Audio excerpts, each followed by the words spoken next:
My name is Ruby Thomas Horde. I was born October 31st, 1913.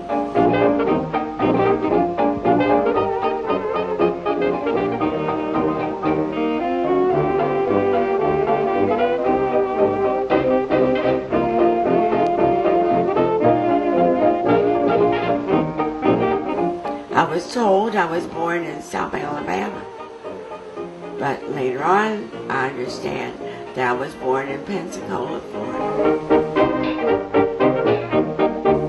Well, I didn't know my father. I was raised up with my stepfather and my mother. My stepfather's name was Wiley Thomas, W-Y-L-Y-E Thomas, and I used his name for my maiden name. And my mother had 3 girls when she married my stepfather. And he was interested, apparently, in our 3 girls. But after she married him, he wasn't interested in the 3 girls. And my mother had to separate us. The one sister, the younger sister under me, had to go to Selma, Alabama, and live with an aunt down there. The oldest sister, older than me, had to stay with my grandmother and my uncle. And they couldn't send me any place because I just clung to my mother. I always really loved my mother. So I stayed home with my mother. My mother's name was Annie Beatrice Thomas. Her maiden name was Thomas, because my grandmother's name was Paralee Thomas. In addition to the 3 of us that I mentioned, my mother had 8 children for my stepfather and my stepfather. The first 10 years that I was raised, the town was called Pittsburgh, Pennsylvania. And we lived in the Hill District. We always lived in the Hill District. And in the Hill District was an influx of Jewish people, mostly Jewish people. And we mingled with the Jewish people because they were Orthodox. And we would, as for myself, light their fire at 6 o'clock on Fridays. And I would scrub their steps for them because they had stone steps. And I would do things like that. And I was a young girl, about 8 years old. But I was always energetic, and I was always ambitious, and I was always a go-getter. So they always wanted to ask me to do things for them. And that's what I did.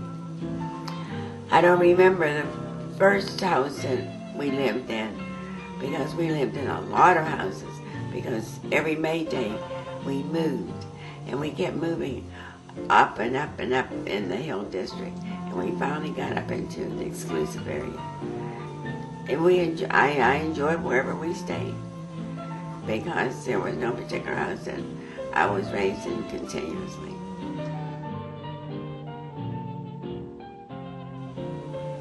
My mother, she loved me, and then she didn't, because sometimes when I was growing up as a kid, I never realized that some of these things that my mother did was not always kind, because I loved her so. But after you grow up, you look back in life and you can sort of think over things, and you say, wonder why this happened, wonder why that happened. And it comes to you why.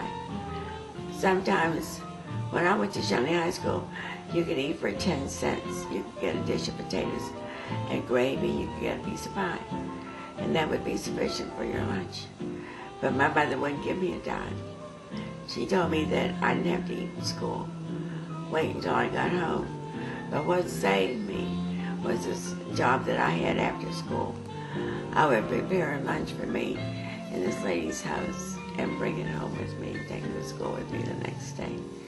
And that's how I was able to eat during the whole 4 years that I was in high school.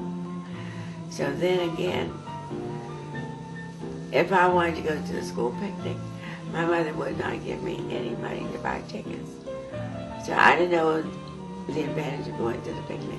On Halloween, which was my birthday, instead of me being able to go out trick-or-treating, my mother wouldn't let me. She would take me, if Halloween fell on prayer meeting night, took me by the hand, took me to church, and to prayer meeting as a little girl. And so later on in life, I said to my mother, I said, why did you do some of these things to me? She says, you were good and I wanted to keep you good. And that's what she said, why she did those things. It worked.